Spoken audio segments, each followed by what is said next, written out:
Assalamualaikum warahmatullahi wabarakatuh. Bismillahirrahmanirrahim. Alhamdulillahirabbil alamin.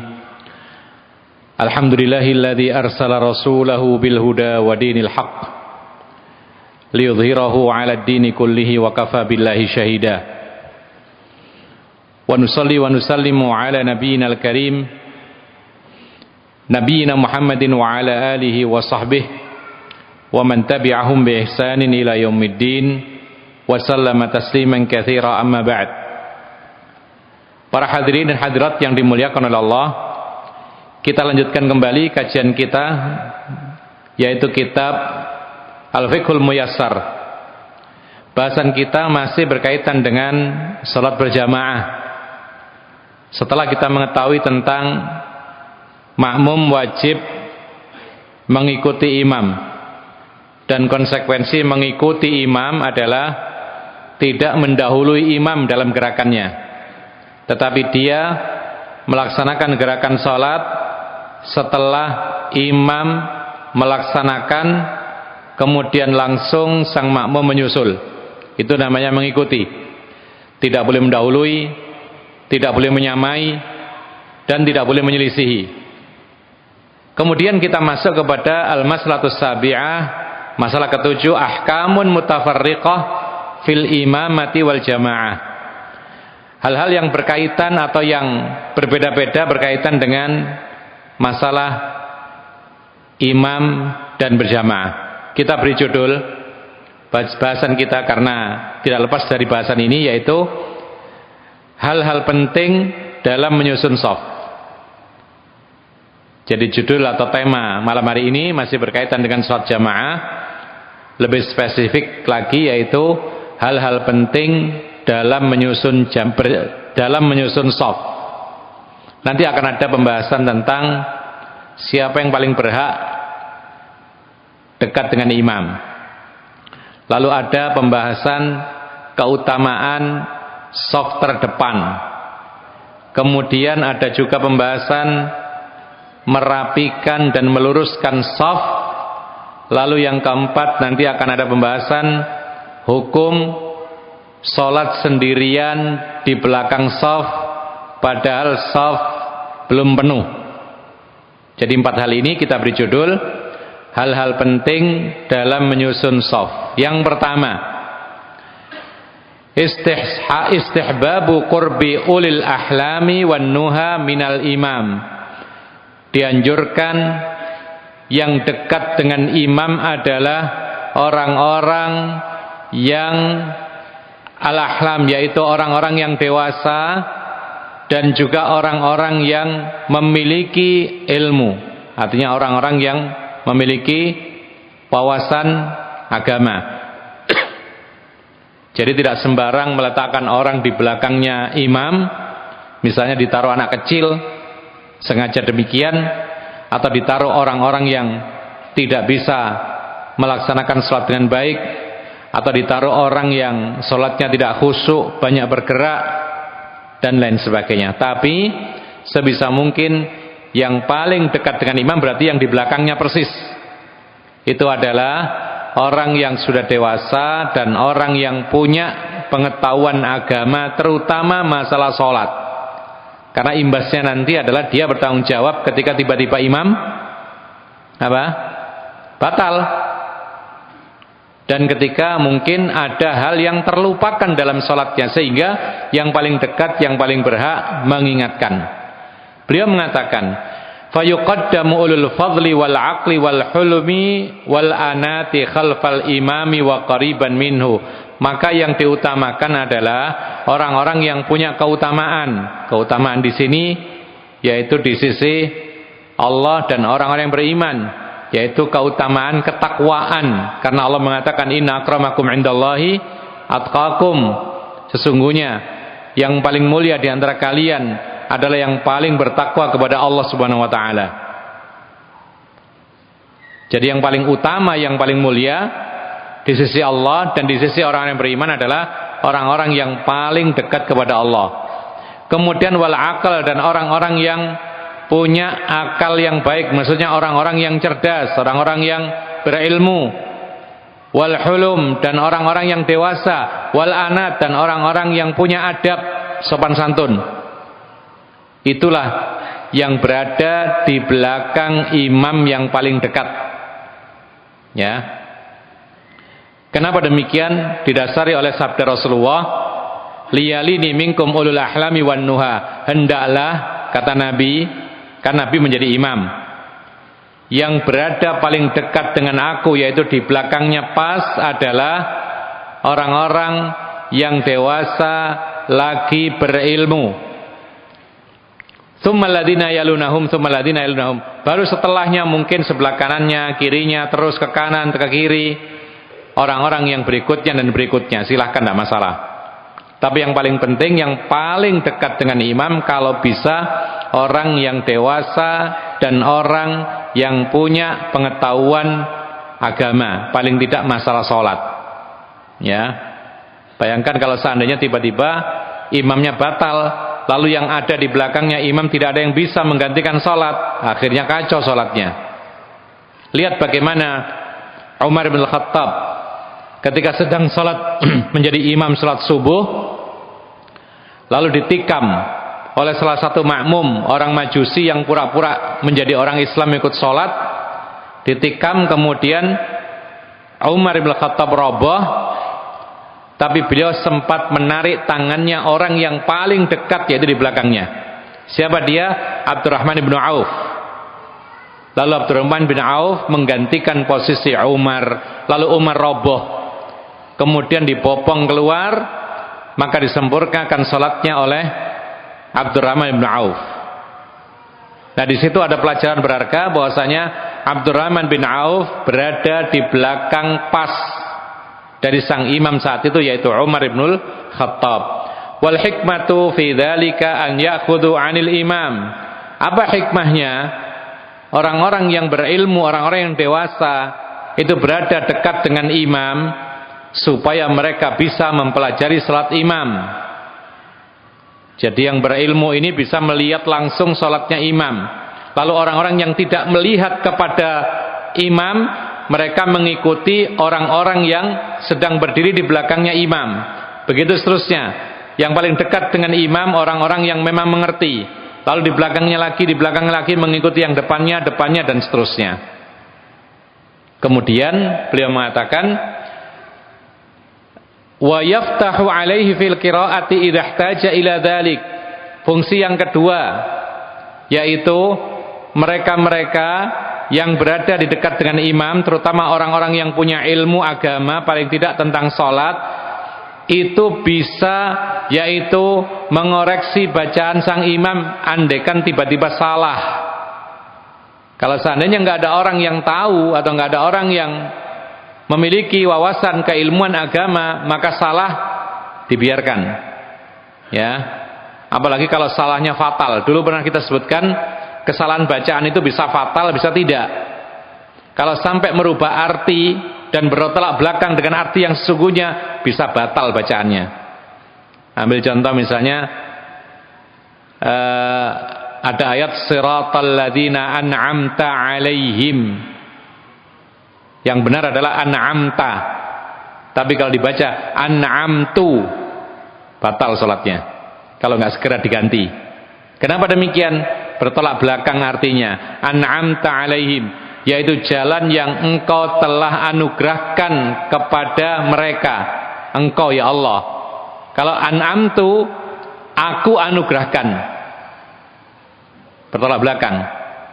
Maka seperti ini, ikhwana fiddin, a'azzakumullah, harus ada orang-orang yang mengerti tentang Al-Quran. Makanya para ulama mengatakan, salah satu kriteria orang-orang yang berhak berdiri di belakangnya imam persis adalah orang-orang yang punya hafalan Al-Quran. Paling tidak ayat-ayat yang biasa dibaca oleh imam dalam sholat, paling tidak surat-surat dari juz amma misalnya, mereka yang lebih berhak daripada yang tidak sama sekali punya hafalan. Ya, dan selayaknya kita, ikhwana fiddin azakumullah, itu punya hafalan Quran meskipun dikit kalau bisa. Jadi jangan bertahun-tahun kulhu saja. Ya, kulhu baik, tapi yang lain pun juga baik. Bahkan para ulama mengoreksi, Sebagian kita yang sholatnya, kalau sholat pakai kulhu terus, ya, itu kadang-kadang malah hilang khusyuk. Kenapa? Karena kalau sholat sudah terlanjur hafal bagus, matang 100%, kadang-kadang hilang. Mulut mengatakan sesuatu atau membaca kulhu, tapi hatinya tidak, karena saking hafalnya. Tapi kalau sesekali membaca sesuatu yang baru, menghafal hafalan-hafalan yang beda dengan biasanya, maka ketika membaca lebih perhatian, takut salah, sehingga menambahkan khusyuk. Oleh karena itu sekali lagi, sebagai terutama kaum laki-laki ya, jangan sampai kemudian bertahun-tahun itu tidak punya hafalan meskipun hanya sekedar surat pendek. Ya. Karena apa? Suatu ketika tiba-tiba saja kita laki-laki ditunjuk sebagai imam. Di mana? Ya mungkin di keluarganya, mungkin di musola setempat, mungkin ketika musafir sama-sama keluarga lalu tiba-tiba ditunjuk sebagai imam. Ya. Orang akan tahu ini tiap ngimami kulhu. Berarti nggak punya hafalan banyak. Tapi kadang-kadang kulhu, kadang-kadang annas, kadang-kadang sabbihis, kadang-kadang hal ataka hadithul ghasyiyah, maka berkembang. Ya. Dan menghafal Al-Qur'an itu sangat dianjurkan. Karena dengan menghafal Al-Qur'an itu semakin banyak membaca. Dan membaca Al-Qur'an itu pahalanya beda dengan membaca hadis. Beda dengan membaca kitab. Membaca Al-Quran meskipun tidak melihat mushaf karena sudah hafal, itu beda pahalanya dengan membaca hadis, beda membaca kitab, baik itu kuning atau yang lain, beda. Karena membaca Al-Quran itu pahalanya dilipatkan 10 kali lipat minimal setiap huruf, bukan setiap surat, setiap huruf. Ya, Rasulullah mengatakan, aku tidak mengatakan alif lam mim satu huruf, tapi alif satu huruf, lam satu huruf, mim satu huruf. Setiap satu huruf pahalanya dilipat gandakan 10 kali lipat minimal.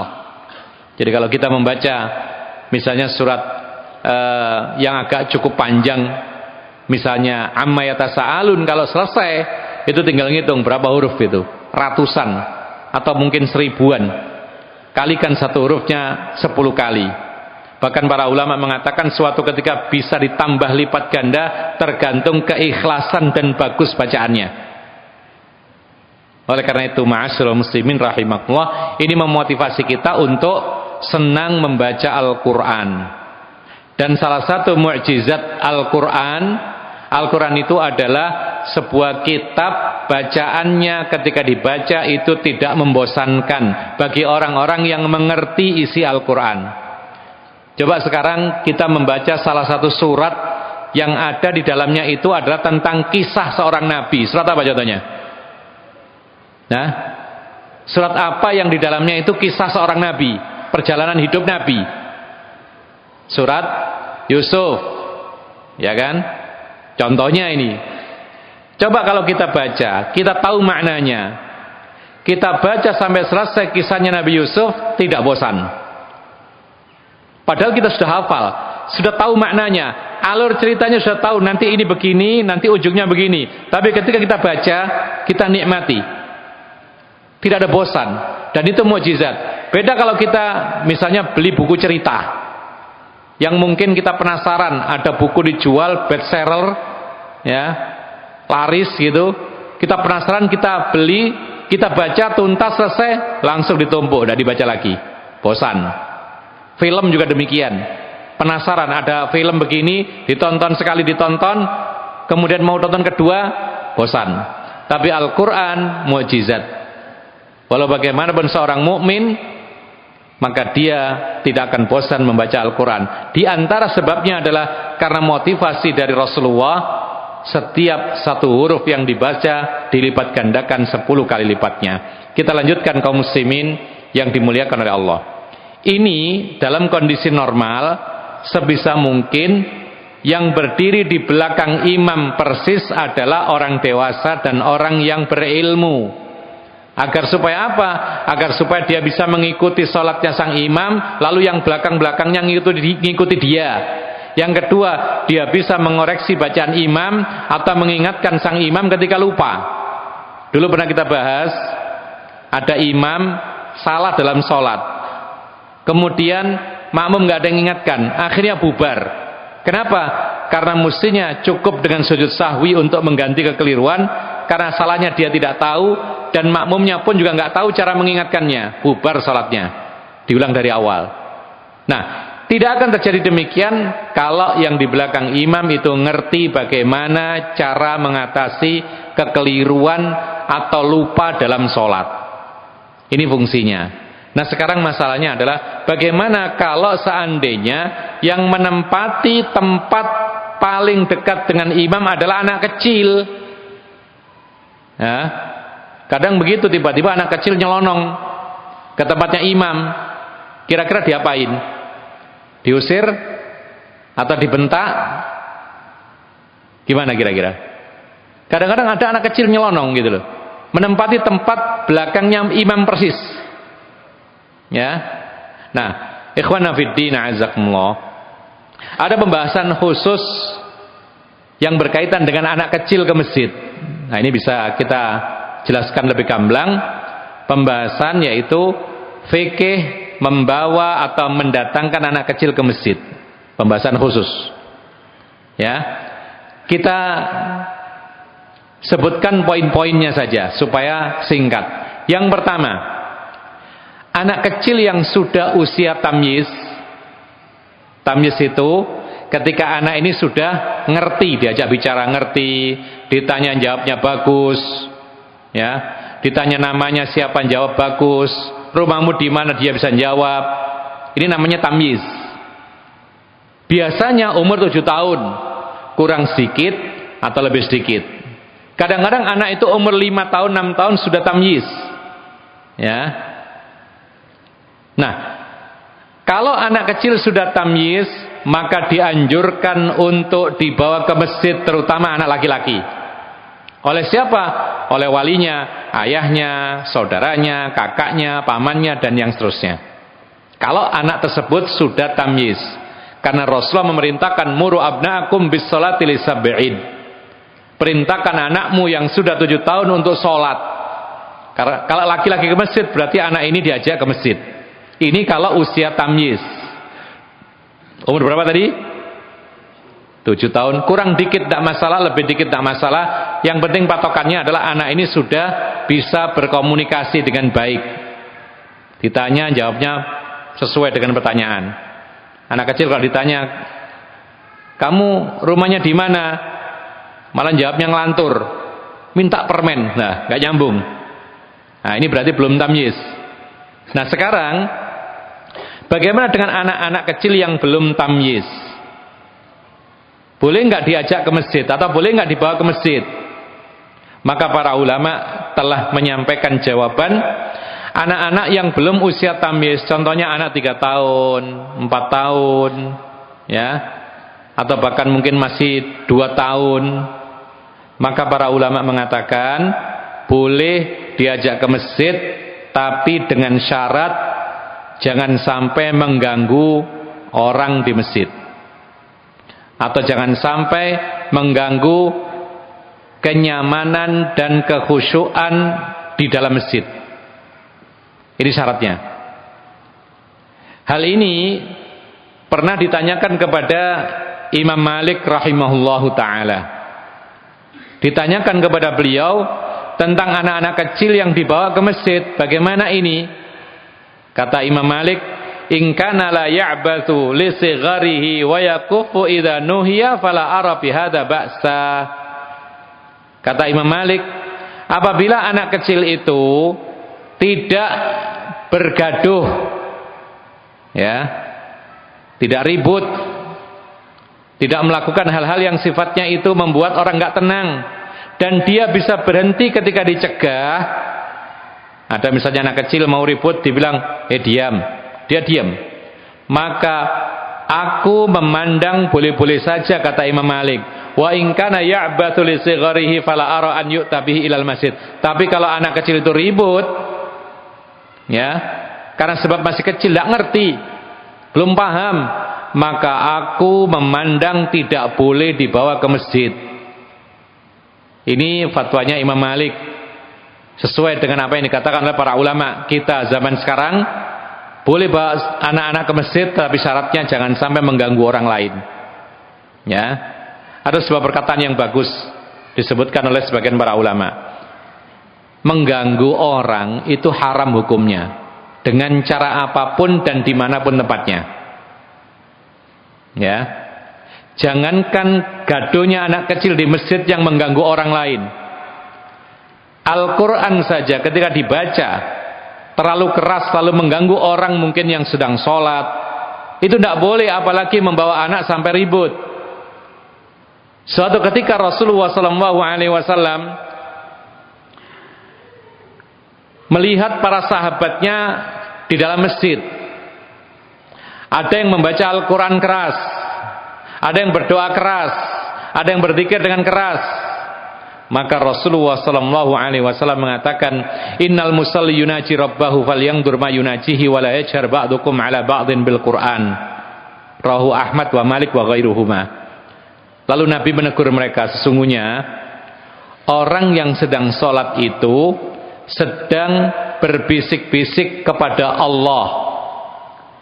Ya, maka perhatikan ketika berbisik itu, jangan sekali-kali sebagian kalian mengeraskan suara bacaan Quran sehingga mengganggu orang lain. Jadi mengganggu dengan Al-Quran saja nggak boleh, apalagi mengganggu dengan teriakan anak-anak kecil yang dibawa ke masjid, apalagi mengganggu dengan sound system. Ya, meskipun dengan alasan acara-acara pernikahan, tapi kalau sampai mengganggu, apalagi sampai suaranya bergetar-getar jendela kaca kita di rumah itu kadang sampai begitu, ini mengganggu, tidak boleh. Ya, ada sebagian kita mengatakan, dulu saya dibegitukan, sekarang saya harus begitukan, balas. Ya, maka kalau demikian adanya sama-sama dosa. Saya sabar, diingatkan sebaik-baiknya dengan cara yang baik. Kalau mereka sadar, alhamdulillah. Kalau enggak, ya sudah, kita dapat pahala sabar, tapi tidak usah balas. Kalau balas ya sama-sama dosa. Ya, banyak sebenarnya kalau kita lihat gangguan-gangguan di jalanan, kadang-kadang kita lewat, suara itu sampai masuk ke kendaraan kita, terganggu sampai dada ini bergetar-getar. Itu pernah dari suara sound system di suatu acara. Bahkan pernah juga ketika kita lewat suatu jalan dibendung, harus dilempar ke sana kemari, akhirnya nyasar. Ya, ini biasanya jalan-jalan agak kampung ya. Itu ditutup kadang-kadang, yang bisa lewat hanya sepeda motor, lalu disuruh mutar ke kanan, lalu kita mutar-mutar nyasar. Ya, yang lebih parah lagi suatu ketika kita mau datang untuk pengajian, kemudian lewat jalan biasanya ditutup, diarahkan ke kanan, jalan alternatif, ternyata nggak ada petunjuk berikutnya, akhirnya apa? Nyasar, terlambat, nggak jadi ngaji, padahal ditunggu oleh jamaah di sana. Nah, ini yang dosa siapa kalau tidak yang membuat gangguan di jalan? Nah, ma'asyiral muslimin rahimakumullah, maka Nabi SAW pernah membawa anak kecil, bahkan menggendong anak kecil namanya Umamah bintu Zainab bintu Rasulillah. Rasulullah pernah yaitu menggendong anak perempuannya Zainab putri Rasulullah, cucu Rasulullah, Umamah, sambil sholat, bahkan digendong. Ketika berdiri digendong, ketika sujud diletakkan agar gak nangis. Ketika Rasulullah berdiri digendong lagi. Ini sebagai dalil bahwasanya boleh membawa anak kecil meskipun belum usia tamyiz, bahkan meskipun bayi sekalipun, tapi syaratnya jangan sampai mengganggu orang-orang yang di masjid. Ya, karena mengganggu itu dosa. Sementara menjaga kekhusyuan orang yang sholat itu wajib. Maka tidak boleh dikalahkan yang wajib dengan gangguan. Dan Allah Subhanahu wa taala mengatakan, walladzina yu'dzunal mu'minina wal mu'minat bighairi maktasabu faqad ihtamalu buhtanan wa itsman mubina. Orang-orang yang mengganggu orang-orang yang beriman tanpa ada alasan yang dibenarkan, maka mereka telah memikul dosa dan kesalahan yang nyata. Jadi enggak boleh. Ya. Oleh karena itu ikhwana fiddin azakumullah, kaum muslimin ini terbagi menjadi 3 kelompok dalam menyikapi masalah boleh tidaknya membawa anak kecil ke masjid. 3 kelompok. Nanti kelompok mana yang paling benar? Atau 3 pilihan. Kelompok yang pertama terlalu keras menyikapi hal ini sehingga melarang anak kecil yang kurang dari 5 tahun ke masjid. Ada seperti itu. Bahkan ditulis di pintu gerbang masjid, anak di bawah 5 tahun dilarang masuk masjid. Maka ini termasuk berlebihan. Kelompok yang berlebihan. Lalu bagaimana dengan Rasulullah membawa putrinya Zainab masih kecil digendong? Bagaimana Hasan Husain pernah masuk ke masjid masih kecil lalu naik ke punggungnya Rasulullah ketika sholat? Pernah juga dalam beberapa riwayat demikian. Jadi kelompok yang pertama ini terlalu berlebihan. Kemudian mereka berdalil dengan hadis jannibu sibyanakum masajidakum. Jauhkanlah masjid-masjidmu dari anak-anak kecilmu. Tapi hadis ini adalah hadis yang dhaif, lemah. Hadis ini lemah. Bahkan Syekh Al-Albani rahimahullah mengatakan dhaifun bittifaqi ahli hadis. Hadis larangan membawa anak kecil ke masjid itu lemah dengan kesepakatan semua pakar hadis. Dalam kitabnya Silsilah al-Hadits ad-Dhaifah dikatakan juga oleh Imam Al-Bazzar wal haditsu la as-salahu. Imam Imam Al-Bazzar mengatakan hadis tentang larangan membawa anak kecil ke masjid tidak ada asal usulnya. Dan Al-Hafidz Ibnu Hajar Al-Asqalani melemahkan hadis itu. Ibnul Jauzi juga demikian melemahkan hadis tersebut. Kelompok yang kedua terlalu meremehkan. Terlalu meremehkan. Kalau yang pertama terlalu apa tadi? Terlalu berlebihan menjaga masjid sehingga ada anak kecil ke masjid. Ya aman jadinya. Cuman akhirnya menyelisih sunnah Rasulullah. Ya, melarang anak kecil ke masjid kan tidak boleh. Yang kedua terlalu meremehkan, yaitu apa? Membebaskan sebebas-bebasnya masjid. Silakan anak kecil lari-lari, teriak-teriak, loncat-loncat gitu. Ya, kejar-kejaran. Ini kelompok yang kedua terlalu meremehkan kehormatan masjid. Terlalu meremehkan kehormatan masjid. Akhirnya apa? Akhirnya orang-orang yang melaksanakan kewajiban di masjid terganggu dengan adanya anak-anak kecil. Ya. Bayangkan ketika kita berdiri sholat, ya, satu baris itu di depan kita itu kan steril itu, gak ada apa-apa, sehingga bisa untuk lomba lari anak-anak, iya kan? Nah itu kalau kita melihat ada anak-anak lari di hadapan kita, terganggu gak kira-kira? Terganggu gak? Kalau antum mengatakan tidak terganggu, mungkin itu anak antum sendiri, iya kan?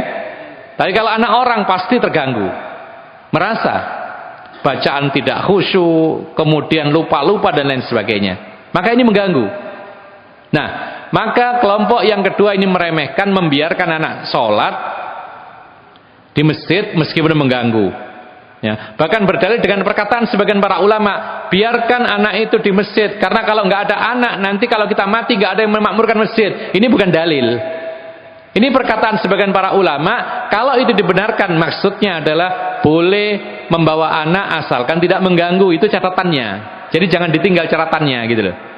Boleh silakan membawa anak ke masjid, tapi jangan sampai mengganggu, terutama ketika sholat.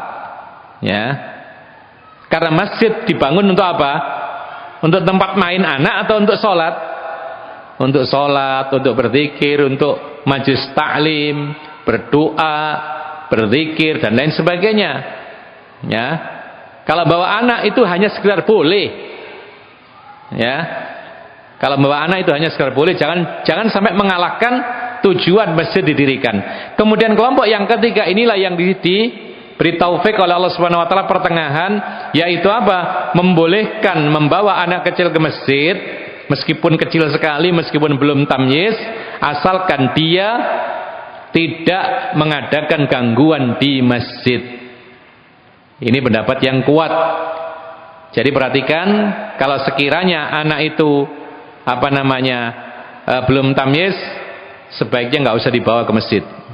Kalau memang harus dibawa ke masjid, ya, maka jaga jangan sampai mengganggu. Caranya bagaimana? Dampingi. Dan itu tanggung jawab yang membawa ke masjid. Karena ada di sebagian masjid itu kita lihat safnya panjang ke belakang. Yang sholat di depan itu nggak ngerti kondisi di belakang. Itu ternyata main-main ketika sholat, tendang-tendangan, dorong-dorongan terjadi. Terus di mana orang tuanya atau walinya yang membawa mereka? Mereka tanggung jawab mestinya. Oleh karena itu, ikhwanna fiddin, a'azzakumullah. Bagaimana kalau seandainya terjadi betul ada anak-anak kecil di masjid, kemudian mereka betul-betul mengganggu? Apa yang kita lakukan? Maka disebutkan oleh para ulama seperti Syekh Muhammad bin Shalih Al-Utsaimin mengatakan, fa in kana minhum adziyatun fa innahum yumna'un. Kalau terjadi gangguan, jadi ternyata ada anak-anak kecil datang rame. Kalau rame kemudian loncat-loncat, lari-lari, mengganggu sholat, ya. Apalagi imam bacaannya kadang-kadang bingung ketika ada anak kecil yang bersuara. Bahkan kadang terjadi ya, imam membaca surat Sabbihisma rabbikal a'la, ada anak kecil yang ngikut, main-main ngikuti, ya. Ini tidak boleh. Kenapa demikian? Sang imam pasti akan bingung, terganggu gitu loh. Dicegah. Makanya Rasulullah mengatakan, kalau dibacakan Al-Quran maka kalian harus menyimak, bukan membaca, menyimak. Nggak boleh membaca juga. Apalagi dengan suara, akhirnya mengganggu sang imam. Lalu dia mengatakan, kalau terjadi betul anak-anak kecil kok mengganggu di masjid, ribut, maka tidak diperkenankan, dicegah, dilarang. Tapi bagaimana caranya? Walakin kaifiyatu man'ihim an nattasila bi auliya'i umurihim. Tapi cara mencegahnya bukan dibentak mereka. Ya, kita lihat ada sebagian pengurus masjid, kalau ada anak kecil rame, anak kecilnya dibentak. Tidak diusir anak itu, tidak. Ada sebagian yang diusir langsung. Kira-kira apa yang terjadi kalau anak kecil diusir dari masjid? Dia benci kepada bapak itu, gitu loh. Ya, dia di rumah ditanya oleh bapaknya, "Loh kok Kang masjid?" "Ya, saya dimarahi Pak Takmir," gitu.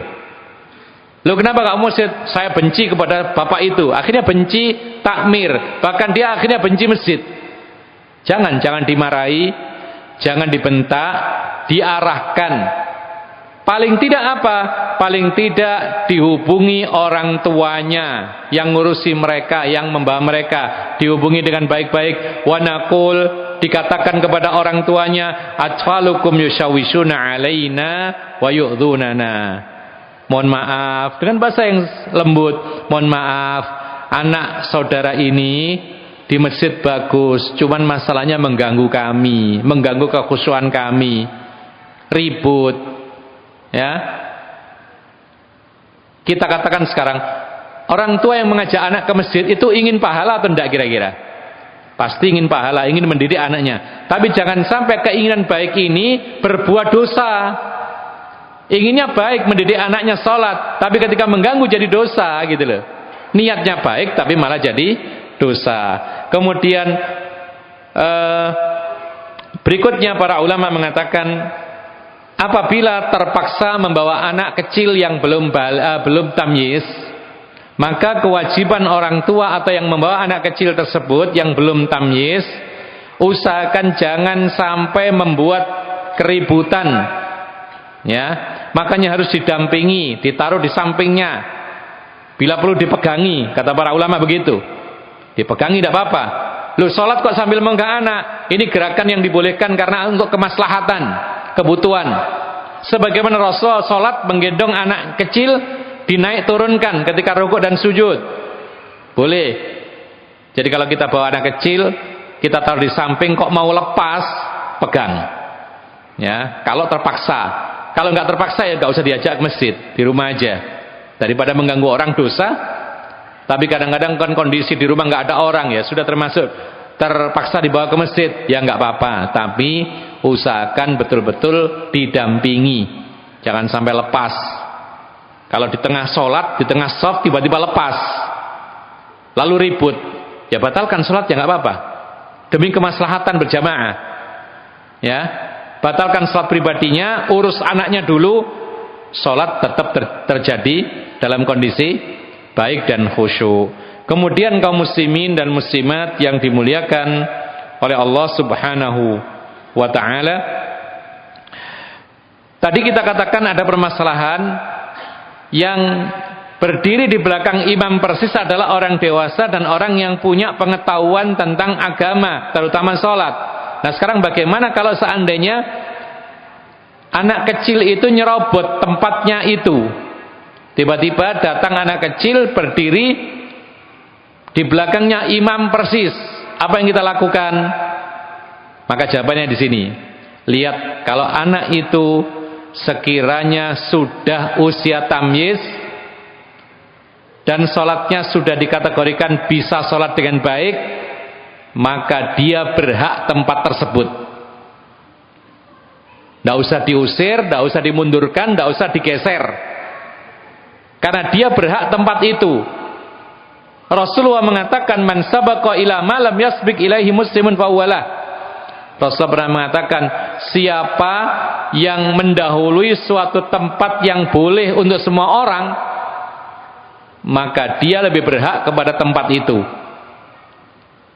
Kan tempat ini kan kosong. Ketika anak kecil yang sudah tamyiz dan dia bisa sholat dengan baik, nggak akan mengganggu, menempati tempat yang afdal, ya sudah, itu hak dia. Dia lebih dulu. Yang salah yang dewasa, kenapa tidak menempati tersebut? Ya, jangan disalahkan seperti itu.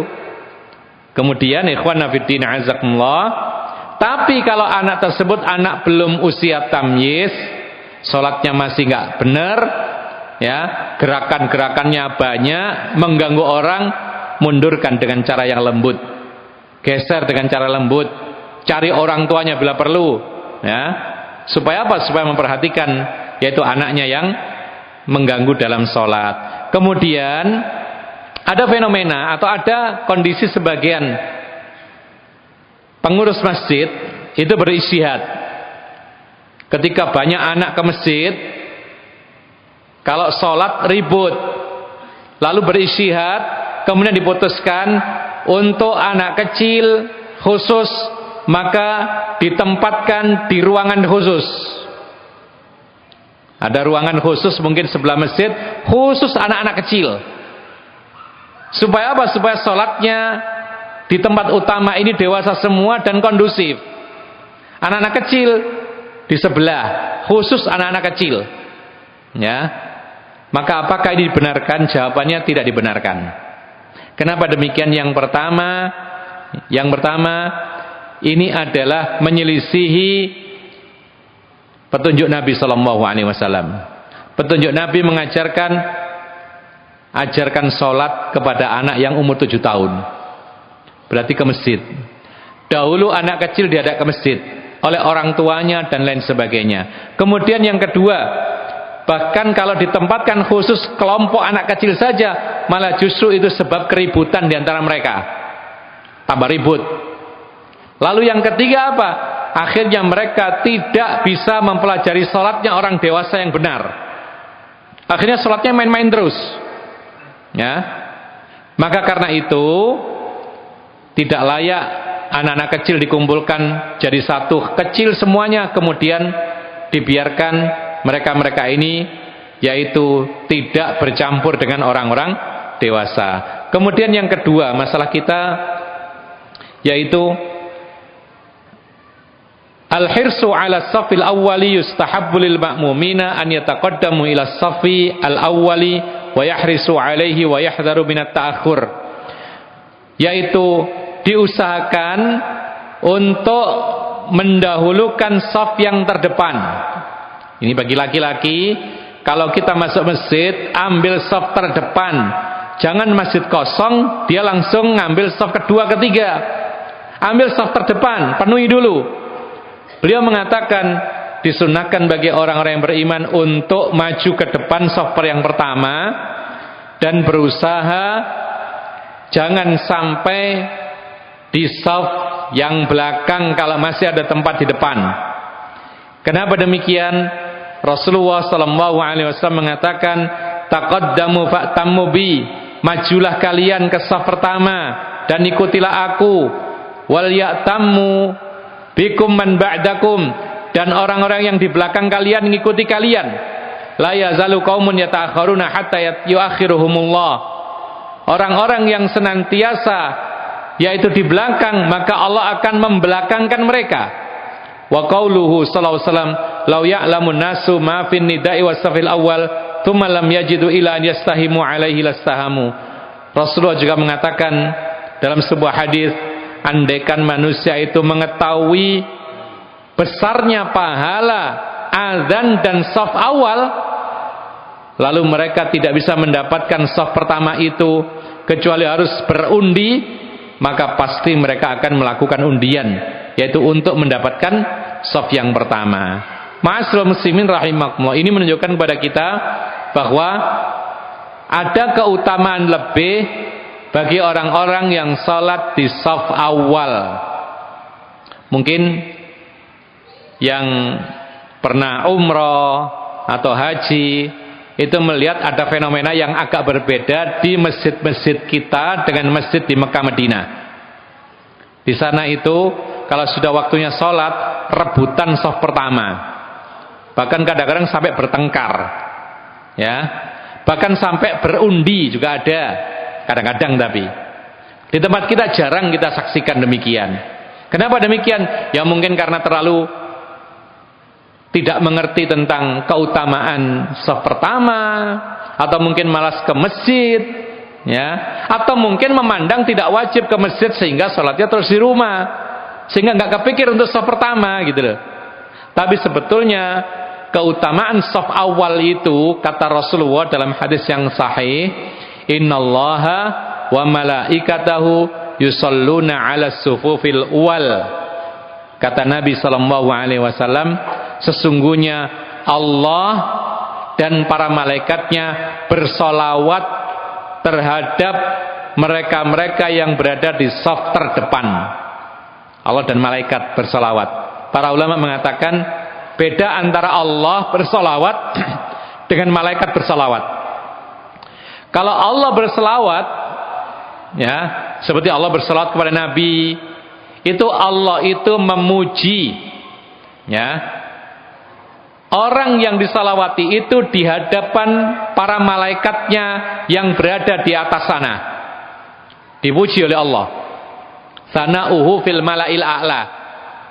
Kalau Allah bersalawat kepada orang-orang yang berada di shaf awal, itu Allah memuji dia. Pertanyaannya sekarang, konsekuensinya apa kalau Allah memuji mereka?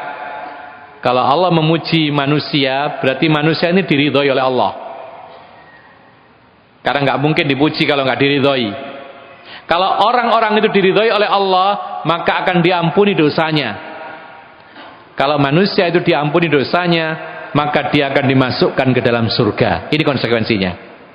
Jadi intinya, kalau kita ini berada di shaf terdepan kalau sholat, maka Allah itu memuji kita, meridhoi kita, mengampuni dosa kita, dan ujung-ujungnya dimasukkan ke dalam surganya Allah Ta'ala. Amin ya rabbal alamin. Kemudian malaikat bersalawat kepada orang-orang yang berada di shaf terdepan. Apa artinya? Beda lagi. Kalau malaikat bersalawat, itu artinya adalah malaikat mendoakan kebaikan kepada hambanya. Dan ingat, malaikat itu doanya makbul. Apa makbul itu? Dikabulkan, tidak ditolak oleh Allah. Kalau kita mungkin doanya kadang-kadang ditolak, ya, doa A nggak didapat, doa B nggak dapat, doa C nggak dapat. Kadang-kadang kita doa A dapat B, kan gitu, ya. Kadang-kadang kita doa A tidak dapat di dunia tapi dapat di akhirat. Itu konsekuensi doa manusia biasa. Bahkan kadang-kadang tidak diterima sama sekali karena ada penghalangnya, yaitu dosa, ya. Makanya kalau kita ingin berdoa dan dikabulkan oleh Allah, jauhi dosa. Dosa itu penghambat, penghalang diterimanya doa oleh Allah Subhanahu wa taala. Makanan juga demikian, makanan, minuman, pakaian harus halal. Kalau mau doa kita makbul. Makanan, pakaian, minuman yang haram itu menghalangi dikabulkannya doa oleh Allah Subhanahu wa taala. Ya. Jadi ma'asyiral muslimin rahimakumullah, malaikat bersalawat kepada orang-orang yang salat di shaf terdepan, artinya malaikat mendoakan kebaikan kepada mereka dan doa malaikat itu makbul. Ya. Bahkan para ulama mengatakan hati-hati, makanya kalau ngomong jangan sampai omongan-omongan jelek, terutama kepada anak. Sampai Rasulullah mengatakan, jangan berdoa jelek kepada anakmu, jangan berdoa jelek kepada hartamu. Makanya jangan dikit-dikit mengatakan anak ini oh dasar anak setan, gitu. Jangan. Ya. Pas amin oleh malaikat dikatakan amin, betul jadi anaknya seperti setan. Anak nakal diaminkan malaikat, jadi nakal betulan. Ucapkan yang baik. Kalau anak kita mungkin agak nakal, katakan kepada anak, oh dasar anak pinter, insya Allah pinter. Ya, pokoknya jaga, terutama orang tua kepada anaknya, jaga lisan jangan sampai terucap kata buruk lalu diaminkan malaikat terkabul. Karena doanya malaikat itu makbul, mustajab. Ma'asyiral muslimin rahimakumullah. Kemudian beliau mengatakan lagi, amman nisa, adapun kaum wanita, fayustahabu an yakunna fis sufufil mutaakhirah. Liqauli sallallahu khairu sufufir rijali awwaluha wa syarruha akhiruha wa khairu sufufin nisa'i akhiruha wa syarruha awwaluha. Kata beliau, adapun kaum wanita khusus maka dianjurkan yaitu berada di saf paling belakang terlebih dahulu. Ya.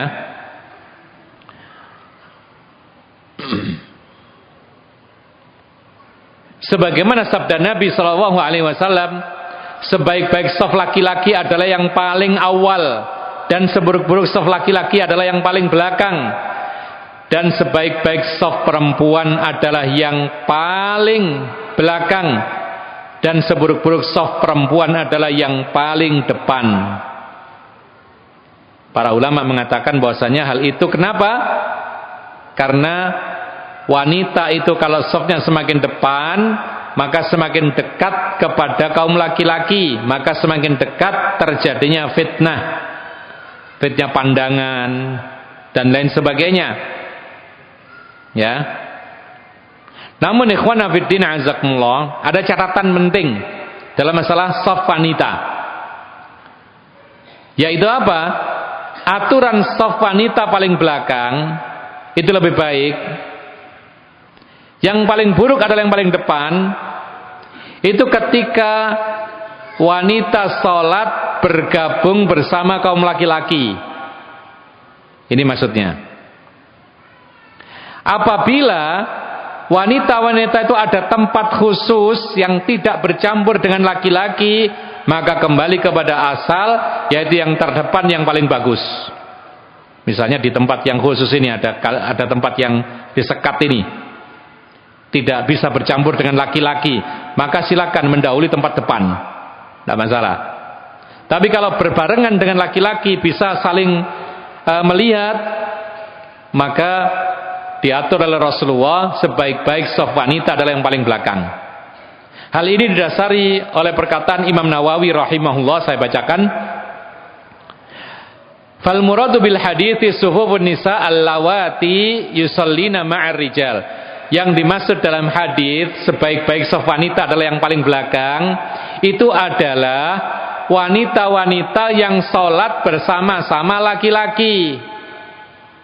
Wa amma idza sallaina mutamayyizat la ma'ar rijal fahunna karrijal khairu sufufihinna awwaluha wa syarruha akhiruha. Adapun ketika kaum wanita salat yaitu terpisah di tempat bersendirian, tidak bersama kaum laki-laki, maka hukum shaf mereka sama dengan shaf laki-laki, yaitu sebaik-baik shaf mereka adalah yang paling depan dan seburuk-buruk shaf adalah yang paling belakang. Yang ketiga, taswiyatus sufufi wat turasi fiha wasaddul furaji wa itmamus shafil awwali fal awwal.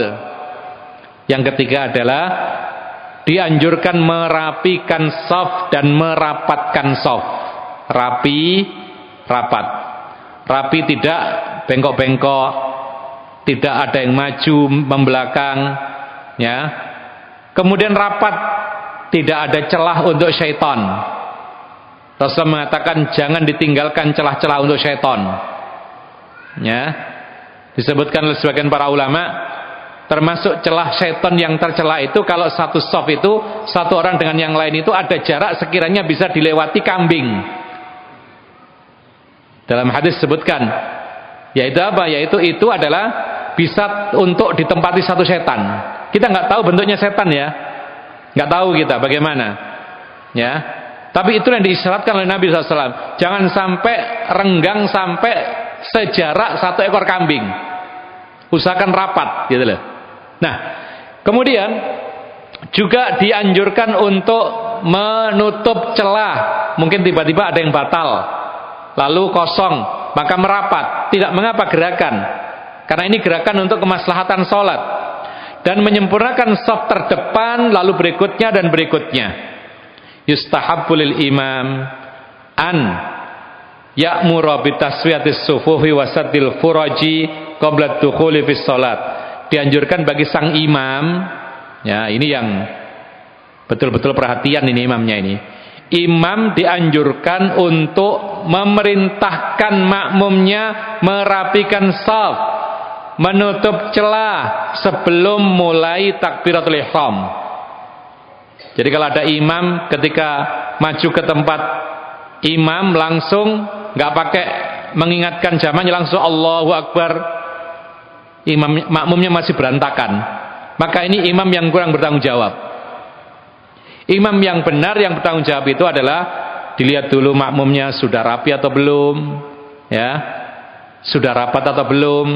Kalau sudah, baru mulai takbir. Kemudian bahkan Rasulullah SAW mengatakan li fi'lihi, Rasulullah pernah melakukannya, ya, dan mengatakan sawwu sufufakum fa inna taswiyatas sufufi min tamamis shalah. Rapikan shaf kalian, karena merapikan shaf itu termasuk kesempurnaan salat, yaitu berjamaah. Wa an Anasin radhiyallahu anhu qala uqimatis sholatu wa aqbala alaina Rasulullah biwajhihi qala aqimu sufufakum wa tarasaw fa inni arakum min wara'i dhahri.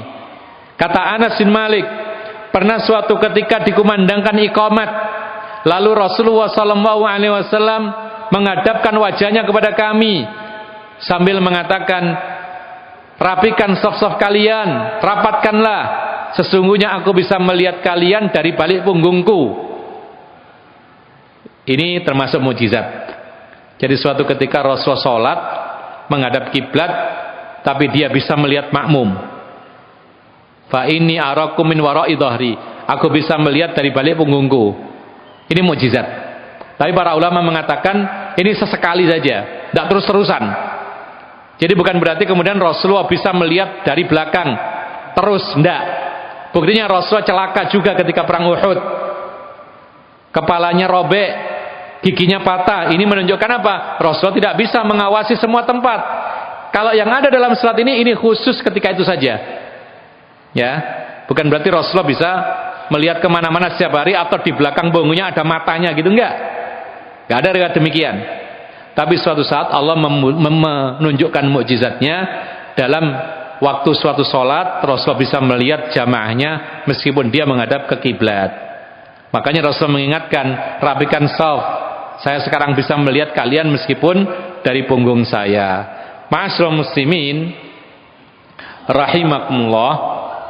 Kemudian berikutnya yaitu yustahabbu itmamus shafil awwali. Nah, wa qala Anas radhiyallahu an kana ahaduna yulziku mankibahu bimankibi sahibihi wa qadamahu biqadamihi.